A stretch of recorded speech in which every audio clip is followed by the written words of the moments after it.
गांव के बाहर एक पुरानी हवेली थी जिसे लोग भूतिया हवेली कहते थे। कहा जाता था कि रात के समय अजीब आवाज सुनाई देती थी। एक रात साहिल और उसकी दोस्त नीतू ने हवेली की ओर जाने का फैसला किया। जैसे ही वे हवेली के पास पहुंचे, ठंडी हवा चलने लगी और अंधेरे में अदृश्य साया दिखाई दिया। साहिल ने कहा, डरने की कोई बात नहीं है, चलो अंदर चलते हैं। हवेली के दरवाजे को खोलते ही एक आकर्षक आवाज सुनाई दी, यहाँ कौन है? दोनों ने एक दूसरे को देखा और डर के मारे पीछे हट गए। लेकिन साहिल ने हिम्मत दिखाई और कहा, मैं सिर्फ एक दोस्त हूँ। अचानक हवेली का दरवाजा बंद हो गया।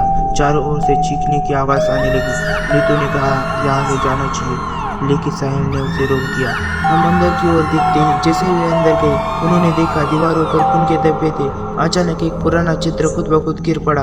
उसमें एक महिला का भयानक शक्ल थी। उसकी आंखें चमक रही थी। मुझे मुक्त करो, उसकी आवाज गूंजने लगी। साहिल और नीतू ने डरते डरते पीछे हटने का प्रयास किया, लेकिन दरवाजा फिर से बंद हो गया। महिला का साया उसके पास आ गया।